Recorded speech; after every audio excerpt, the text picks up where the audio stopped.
You pull into a gas station, the attendant opens the tank, fits the nozzle in, squeezes the trigger, and the display starts climbing. The numbers move, the smell of fuel hangs in the air for a few seconds, and everything makes it feel like that machine beside the car is the heart of the station. But it is not. Welcome to Invisible Structures. Today, you will discover that a gas station is not just pumps, a canopy, a store, and a price sign. The most important part sits beneath your feet, hidden under the concrete where cars, motorcycles, and pickup trucks pass all day long. While the customer sees hoses, nozzles, screens, and buttons, an underground structure is working in silence. Beneath the forecourt, there may be thousands of liters of gasoline, ethanol, and diesel, separated in dedicated tanks, connected by pipes, and protected by sensors, vents, filters, and leak prevention systems. The most curious part is that all of this is buried in a place filled with movement. Tires roll over it, people walk across it, engines start and stop, and still the fuel remains stored there, out of sight. The pump only delivers and measures what came from below. So the question is inevitable. If the fuel is not inside the pump, where is it really stored? If you enjoy discovering what lies hidden inside ordinary everyday structures, subscribe to Invisible Structures, because this gas station goes much deeper than it seems. The fuel is stored in underground tanks, buried beneath the station forecourt. It is strange to picture that, because the surface looks ordinary. Concrete, painted lines, aligned pumps, and cars stopping for a few minutes. But just below that scene, there is a structure built to store flammable liquids safely. These tanks are not holes filled with fuel. They are sealed reservoirs designed to remain underground. Think of large industrial cylinders protected by layers of soil and concrete, with specific points for filling, dispensing, inspection, and control. They must endure the underground environment, resist time, and keep the fuel separated from the soil around them. A station may have different tanks for different products. One reservoir may hold regular gasoline, another premium gasoline, another ethanol, and another diesel. To the customer, everything seems to come from similar pumps. Underground, each fuel follows its own path. Mixing the wrong product could damage vehicles and cost the station money. That is why those metal covers on the ground are so important. Many people walk past them without looking twice, but they are clues to the hidden infrastructure. Some provide access to inspection points. Others sit near delivery inlets or system connections. The station floor, which seems like just a traffic area, works as the roof of an underground network. The biggest concern is preventing leaks. An underground leak can be dangerous precisely because it does not appear right away. If a hose spills fuel on the surface, everyone sees it. But if a failure happens below ground, the liquid can slowly move through the soil before anyone notices. And fuel in the ground is not just a mess. It can contaminate the soil, reach groundwater, and release vapors in places where no one expected any risk. That is why many modern tanks use protective layers. Some have double walls, as if one reservoir were sitting inside another. The idea is simple. If the first barrier fails, there is still a second layer of protection. Between those layers, sensors can warn that something is not normal. It is as if the tank had an extra shell and an alarm watching what the eyes cannot see. Along with the tanks, there are buried pipelines. They connect the reservoirs to the fuel pumps. When the attendant squeezes the nozzle trigger, the fuel does not appear out of nowhere. It has to leave the tank, travel through hidden pipes, and rise up to the pump. That path must be sealed, protected, and identified, because each line carries a specific product. Another almost invisible detail is the vents. Inside a tank, there is not only liquid, there is also air and vapor. When fuel enters or leaves, the internal volume changes. The system has to relieve that variation in a controlled way. The vents help balance pressure and handle vapors that could build up dangerously. Now, imagine the station from above. You see cars fueling, people paying, trucks passing through, and bright pumps glowing. But underneath, there are separate reservoirs, pipes, sensors, vents, and metal access points. The station looks simple because almost everything has been hidden. This is the first major shift in perspective. The pump is only the tip of the system. The real supply is buried, protected, and monitored. The next time you see a metal cover on the ground at a gas station, remember that it may be a discrete window into an entire structure hidden below. If this has already changed the way you see a station, leave a like, because now the ground no longer looks empty. But there is still one thing left to understand. How does that buried fuel leave the tank and reach the nozzle beside the car? When the attendant squeezes the trigger, it seems like the pump simply releases fuel, like a gas station faucet. But the real scene begins earlier, underground. The fuel leaves the buried tank, travels through pipelines, passes through filters, valves, and meters, rises through the pump, and reaches the hose. That journey is short, but it has to be precise. If the customer asks for a specific amount, the system must deliver the matching volume. The pump is not there just to let fuel pass through. It measures what is being delivered, calculates the price, controls the flow, and shows everything on the display. The underground tank is the main reservoir. The pipelines are the veins. The filters trap impurities. The valves control the passage. The meter tracks the quantity. The hose carries the fuel to the car.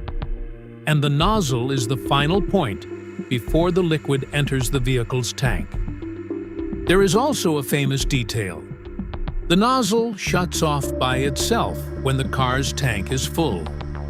Many people have heard that click at the end of fueling. What seems like a simple detail is actually a clever solution. At the tip of the nozzle, there is a tiny passage connected to the internal mechanism. While fueling is underway, that passage senses airflow. When the fuel level rises and blocks that opening, the mechanism understands that the tank is full and cuts the flow. That is why sometimes the nozzle shuts off too soon. The position may be poor, the fuel may foam, the flow may splash back through the tank opening, or the shape of the car's tank may confuse the mechanism. For the person in the car, it can feel annoying. For the system, it is better protection than letting fuel spill onto the ground. And the station floor is not a place where fuel can be wasted. Even a small puddle brings a strong smell, a slipping hazard, flammable vapor, and contamination. That is why every part of fueling needs to reduce the chance of overflow. The impressive part is that all of this happens in seconds. The attendant is only holding a nozzle, but that nozzle is connected to an entire underground system. The display shows numbers, but behind them are measurement, pressure, pipelines, filters, valves, and control. From this point on, fueling no longer feels like an automatic gesture. Every click of the nozzle is the end of an invisible journey that began inside a buried tank. If the station sells thousands of liters every day, at some point, the tanks have to be refilled. That is where the tanker truck comes in. To someone passing by on the street, it may look like just a large vehicle parked on the forecourt, but that moment is one of the station's most delicate operations. The truck does not arrive and pour fuel into just any opening. Delivery has to follow a controlled sequence. The area is organized, the connections are checked, the correct hoses are used, and each product must enter the right tank. Gasoline, ethanol, and diesel may be in the same truck, but they cannot be mixed at the station. A mistake at this stage would cause a huge problem. Imagine diesel being unloaded into the gasoline tank. That mistake could reach customers' cars and cause failures, losses, and a major headache. That is why checking the product and the correct inlet is an essential part of delivery. Another precaution involves static electricity. When fuel moves in large volumes, electrical charges can build up. In an environment with flammable vapors, a spark is something that must be avoided. That is why the operation uses grounding and control measures. The goal is to reduce the risk of an electrical discharge at the most sensitive moment of the delivery. And here, an important idea appears. The danger is not only in the liquid. Vapor matters too. Fuels can release flammable vapors, and those vapors need to be guided and controlled. That is why vents, connections, covers, and procedures do more than prevent spills. They also help prevent vapor from accumulating in dangerous points.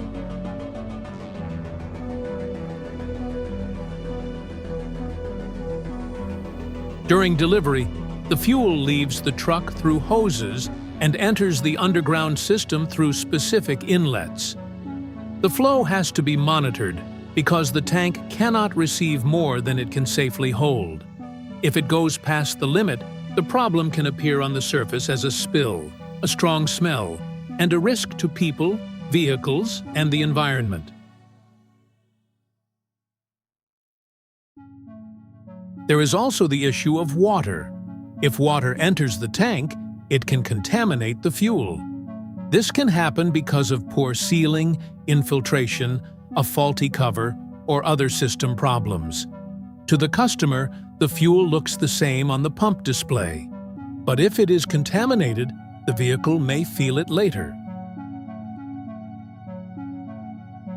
The most curious part is that a well-executed delivery barely draws attention. There is no fuel running across the ground, no visible jet, and no dramatic scene. When everything works, it looks like just a truck parked there with a few hoses connected. That discretion is exactly the sign that the operation is under control. Behind an ordinary fill-up, there is a chain of precautions. The truck delivers, the tank receives, the inlets separate, the vents balance, the hoses guide, and the underground system fills back up. All so that, hours later, a car pulls up to the station, and the customer sees only the pump working. Even so, one question remains. If there is so much fuel hidden away, what keeps a station from leaking, contaminating the soil, or becoming a flammable trap? Comment below. Had you ever noticed those covers and inlets on the ground at gas stations? A gas station looks simple because the engineering hides the risk. The customer sees the pump, the price, the store, the attendant, and the hose. But what keeps everything working is the sum of many invisible protections. Proper tanks, sealed pipes, sensors, vents, filters, inspections, signs, fire extinguishers, and procedures. The first major risk is an underground leak. It is dangerous because it can start small and remain hidden. A defect in a tank, pipe, connection, or seal may not appear on the surface right away. The station keeps operating, the cars keep fueling, but the fuel may be moving through the soil.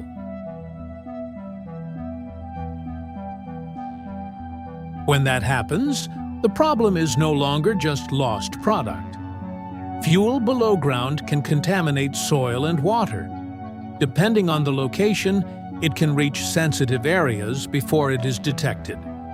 That is why modern stations need monitoring and maintenance. The idea is to find failures early, before an invisible problem becomes major damage. Vapors also require attention. At a gas station, the risk does not come only from the flammable liquid. Vapor can move, accumulate, and reach unsuitable spaces. That is why controlling vents, covers, and connections is part of safety. What does not appear on the ground may still be present in the air. There are also risks in daily operation. A cracked hose, a faulty nozzle, a saturated filter, a failing sensor, a cover opened incorrectly, or a delivery made into the wrong tank can create problems. Safety does not depend on a single part. It depends on layers. When one fails, another must help keep the risk from growing. That is why a gas station is not just a business. It is an infrastructure for storage, measurement, and safety. It looks simple because it was designed to feel simple for the customer. The person in the car does not need to see the tank, the sensor, the valve, the vent, or the fuel's path. But all of those elements have to work together so that fueling feels normal. The next time your car is fueled, look at the pump and then at the ground. The hose beside the car is only the end of the story. Before that, the fuel was stored in underground tanks, moved through hidden pipelines, measured with precision, and delivered to the car by a system almost no one sees. At first, it seemed like the fuel came from the pump. Now, the image is different. The pump speaks to the customer, but the real station is buried. Beneath the concrete, there is a structure that stores, separates, conducts, and protects thousands of liters every day. If this video changed the way you see a gas station, subscribe to Invisible Structures and comment which detail surprised you most. The underground tanks, the nozzle that shuts off by itself, the vapors, or the hidden risk of soil contamination.